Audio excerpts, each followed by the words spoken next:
Welcome to सिद्धि यात्रा story part 248। जय मां काली, जय मां तारा, आप सबका भला हो। आज के इस एपिसोड में हम 10 महाविद्या की तीसरी महाविद्या त्रिपुर सुंदरी के बारे में डिस्कशन करेंगे। इनको देवी षोडशी भी कहते हैं, त्रिपुर सुंदरी भी कहते हैं और ललिता देवी भी कहते हैं।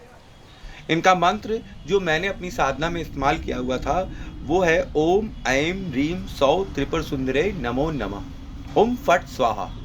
ओम फट स्वाहा लगाने का मतलब है माता प्रकट हो और दर्शन दो। तो देवी षोडशी को त्रिपुर सुंदरी के रूप में भी जाना जाता है। अपने नाम के ही अनुरूप देवी षोडशी तीनों लोकों में सर्वाधिक सुंदर हैं। महाविद्या के अंतर्गत यह देवी पार्वती को भी निरूपित करती हैं तथा तांत्रिक पार्वती के रूप में भी इन्हें जाना जाता है। देवी षोडशी को ललिता एवं राजराजेश्वरी भी कहा जाता है, जिसका अर्थ होता है क्रीड़ा करने वाली तथा महारानियों की महारानी। ललिता मतलब गुड नेचर्ड, खेल कूद करने वाली, और राजराजेश्वरी मतलब रानियों की रानी। देवी त्रिपुर सुंदरी के षोडशी स्वरूप को 16 वर्षीय कन्या के रूप में दर्शाया जाता है। उन्हें 16 प्रकार की इच्छाओं का प्रतीक माना जाता है। देवी षोडशी के पूजन मंत्र में भी 16 अक्षर ही होते हैं।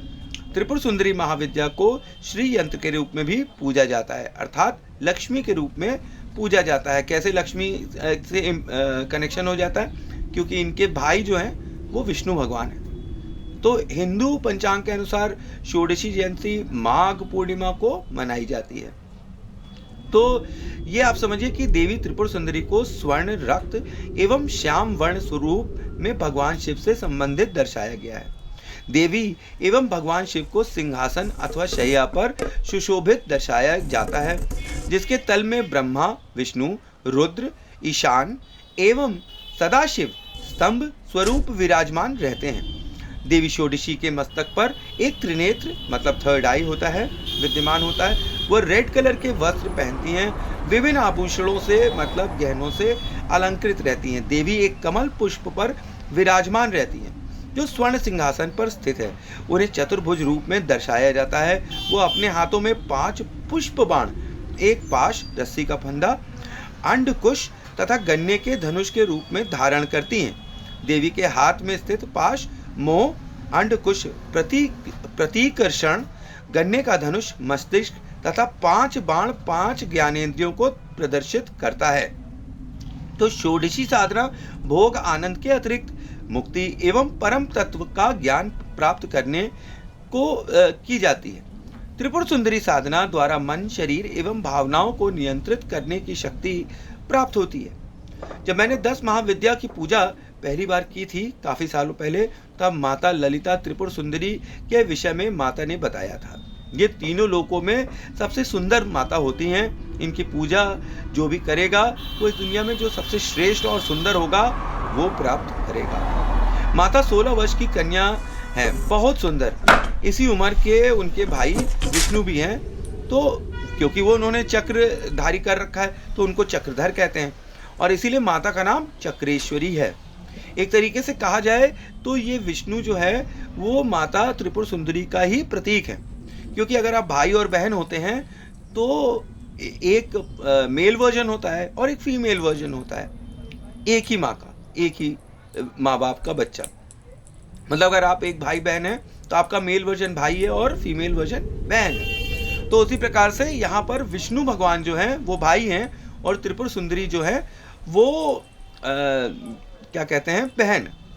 और विष्णु का ही स्वरूप माता त्रिपुर सुंदरी है। माता जीवन के चक्रों से बाहर है, क्योंकि अकॉर्डिंग टू एस्ट्रोलॉजी हमारा जो पूरा एक डिग्री होता है वो 30 डिग्री तक होता है, 27 नक्षत्रों के साथ। इसमें अगर 30 डिग्री को हम हाफ में कन्वर्ट कर दें तो 15 आते हैं नंबर।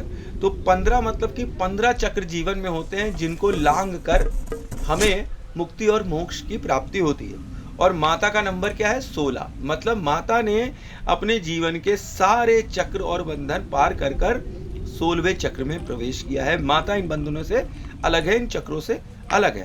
माता सम्मोहन की देवी है। आकर्षण, वशीकरण में भी इनका बहुत इंपॉर्टेंस है। जन्म, कर्म और मरण के चक्रों में अपने रोल को पूरा करने की शक्ति देती है। मतलब आज आप अगर छोटे बच्चे हैं तो आज आपको जो करना चाहिए वो उसकी शक्ति देगी। फिर जब आप यंग हैं उस समय जो करना होगा उसकी शक्ति देगी। फिर जब आप बूढ़े होंगे तब उस वक्त आपको क्या रोल प्ले करना होगा उसकी शक्ति देगी। ललिता देवी की वजह से माता सम्मोहन, वशीकरण, आकर्षण की भी शक्ति देती हैं और तांत्रिकों की फेवरेट देवी होती हैं। माता को इसलिए कामेश्वरी भी कहा जाता है क्योंकि ये कामना पूर्ति की देवी हैं।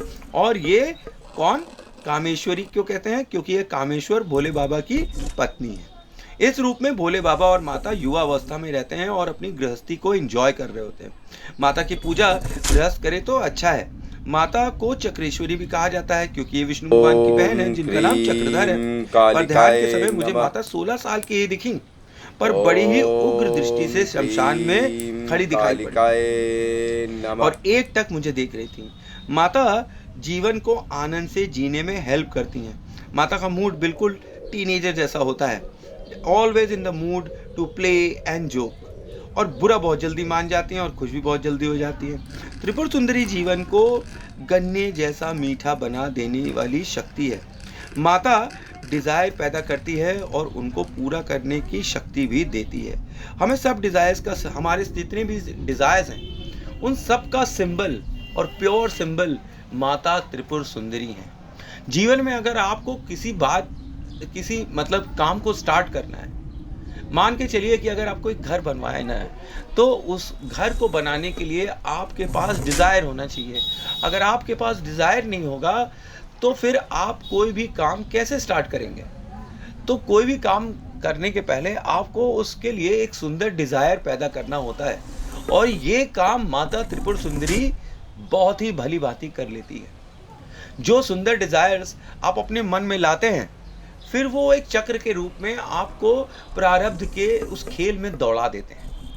माता आपके साथ चलती है। आपके डिज़ायर्स जो आज आपने डिज़ायर किया कि हमारे पास 2 BHK हो, 4 BHK हो, एक बड़ा बंगला हो, एक बड़ा किला हो, तो उन डिज़ायर्स के वशीभूत करके आपको प्रारब्ध में आगे ढकेलती है।